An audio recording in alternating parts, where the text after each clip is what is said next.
Okay, what are we doing now, guys? We're going to install a blow-off valve the right way. Let's not talk about it. Let's just Tell me. Long story short.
Yeah.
Okay guys, another project we're working on is putting on this gorgeous Vent Racing license plate holder. It comes with a nice LED mount so you can see, per Utah regulation, the license plate illuminated at night. It's super easy to install if you do a little preparation beforehand. It goes on lickety split. Just as simple as that. Okay, what are we doing now, guys? We're going to install a blow-off valve the right way. Let's just Tell me. Long story short, I didn't read the instructions like I should have, and At so We're men. Like you should have, or like at all? I'm gonna plead the fifth here. So I installed it backwards. I immediately noticed something was wrong as we were driving. We drove it for about 20-ish minutes. We went back to the truck really fast, put the stock blow-off valve back on because we didn't read the instructions. We weren't sure what was going on. I thought the blow-off valve, was just not working, was bad. The spring was too stiff. I didn't know. Basically, it was just acting like a stuck blow-off valve. So what needs to happen is I need to be here more often to babysit these guys to make sure that they're doing it right. Can you hand me the snips? So anyway, so we are reinstalling what you will probably see for the second time now. I don't think I've seen so much testosterone in so small a space on a razor before. That's all of us. How many guys does it take to install a blow-off valve, guys? How many? Well, Four. It was 3 last time. We had to add one. we had to add one. Have Matt here. Well, let's see. You've got a cameraman, you've got 2 installers, and a babysitter. So you dot. Actually, shoot. Let's start that over again. Here, what was my this? It's gotta be against the law to look this damn good. Scott showed me this. I had no idea, but he went behind my back and bought a Turbosmart blow-off valve. We're using these a lot in the snowmobile industry. Turbosmart makes an amazing blow-off valve. They sound really good. Here, I'm coming around. That blow-off valve is the same blow-off valve Bikeman Performance uses, Boondocker. Turbo Performance, Yeah. Turbo Boys. Yeah. The only difference is you save. Did you I just hope throw you your need tool right down in there? I was gonna bring my magnet. Shiz, we better find that. You have a magnet in your Where were you on that one? It's right over here. Hey, it's in that one. I tell you what, I can only babysit so much. Crap. Man! What are we gonna do with you, Scott? Gosh dang it. It just slipped. I don't even know where it went. That's the problem. Oh. No. That's not the right one. Yes, it is. Oh, we're good. Anyway, finish what you were saying. Oh, just was mentioning Turbosmart makes an amazing blow-off valve. They also do boost controllers, but it's billet aluminum. Is it billet aluminum? I don't know. We better cut that out because I really don't know. Okay, so machined out of aluminum. It's got really good internals, great springs. You can swap them out. If you want a different weight spring in there, you just take the cap off. And did you know the other cap comes off too? This is a green spring, and then pretty simple, just a plunger with a O-ring on the end of it. You break it. Goes back together. Also mention too, well, Scotty will probably mention that. Look at the difference. So, I mean, just as you can see, that it helps you with the You can position this wherever you need to. So any which way you need. Right. This is your vacuum tube that goes from your vacuum. You've got a three-way splitter here to your blow-off valve. Problem is, it's already really tight when you put an aftermarket blow-off valve in there. So having something that swivels to make it that much closer is just that much better. We decided to just go buy some longer vacuum lines, same inside diameter, A little thicker. a little bit thicker, definitely stronger. We definitely don't need it, but I just wanted a little bit more length, so we weren't having problems with trying to get it to fit. Is that the right way? That's not the right way. Babysitter. So So we had this one last time. Oh man, no. I love these guys.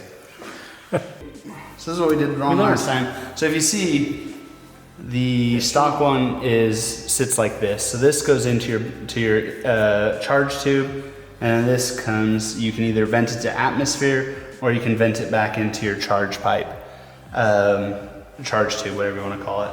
And so, as you can see, I thought that this one would go into my charge tube, when actually it's flipped. So this one does. So, just a little bit different. My mistake. So read your instructions. Or call Matt. We'll put his number down below. Okay, that's the right way though, right? I don't want to do this again. Let me look at it. Yes, that's right, because boost pressure needs to push in on the plunger. We are confirming one more time. Okay, I don't want to see it. I don't want to look at it. Yeah, boost comes in on the plunger right there. Okay, You're good. boom. We did it right this time. Oh, I'm so excited to see how this sounds. Oh, tomorrow's gonna be great. Oh, I just dropped And then it. you drop it. We're dropping these tonight. My large hands don't handle tiny things. That's awkward. It's genetic. So I'm just putting the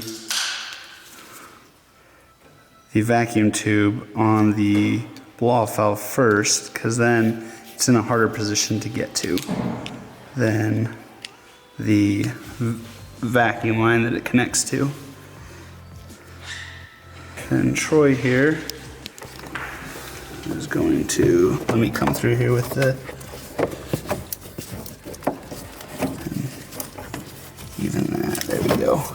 Now put it in. Keep it clean. So I had a sneeze. you see in there. By the way, this is so much easier when you have like 3 people. Don't worry about it. I'll do mine by myself. We've got to give a shout out to Kombustion Motorsports for the hookup on the charge tube. By the way, this is an Evo charge tube, and I shouldn't say we, I don't know about you guys.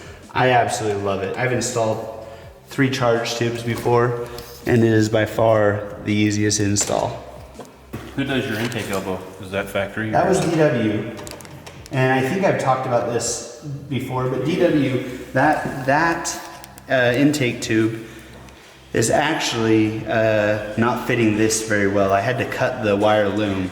I called DW about it. I said, hey, this isn't working. I had to cut the wire loom for the sensor in your intake elbow. What's going on? And he said, hey, I've already got a fix in the works.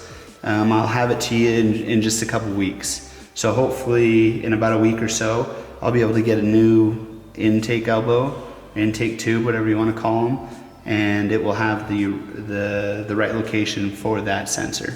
I love working with companies that want to help and have great customer service. So thank you, DW Performance. Thank you, Kombustion Motorsports. And thank you, Todd Sandberg, for recommending this awesome blow-off valve. So now I love how this spins again. It's so great. I want to just route it so that it's not touching the engine. I may actually just zip tie it right here. And now I'm just gonna cut it. Put some muscle in it, Scott. Scissors? That'll work, probably. Ooh. I don't know. It was kind of Those are the free Yeah. chinsies. Let's just see. See how her. Well, oh my hey. gosh! Whoa. It's right through there. Free is good. Okay, All right. That's such a clean cut. that was. So Scott, do you miss your 2-seater? Do you miss watching my 2-seater?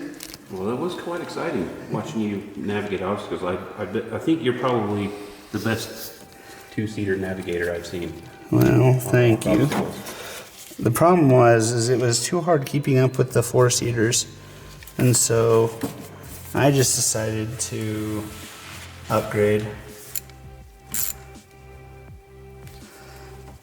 Perfect. Yeah, you don't need to get too crazy with it. Yeah. How much boost do you think goes through this? I mean, Oh, enough. I don't want to tighten it too much. I don't want it coming off either. To be honest with you, I don't even have a clamp on my blow-off outside. Oh, really? Oh. Yeah, it's nut roll. Rolled right out of your pocket. I'd like to thank Nut Roll, our sponsor for today, for providing us with these wonderful salted, crunchy, salty, sweet, and chewy nut rolls.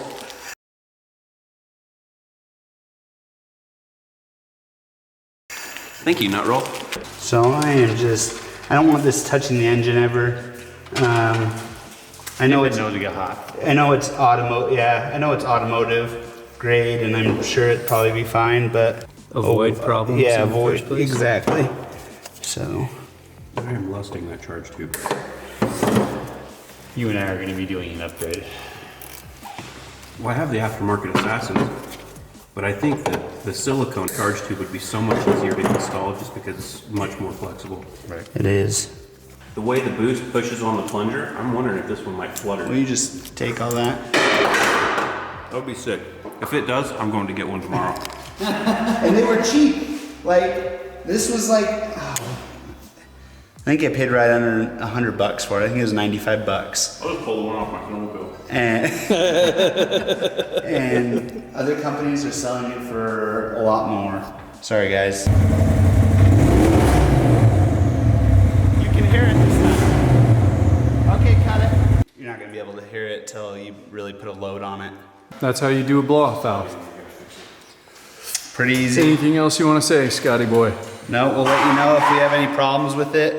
But so far it's an easy install, other than my hiccup, my fault completely. And so hopefully everything goes well, and we'll let you know tomorrow, or yeah, when we go out next, how it sounds. So yeah.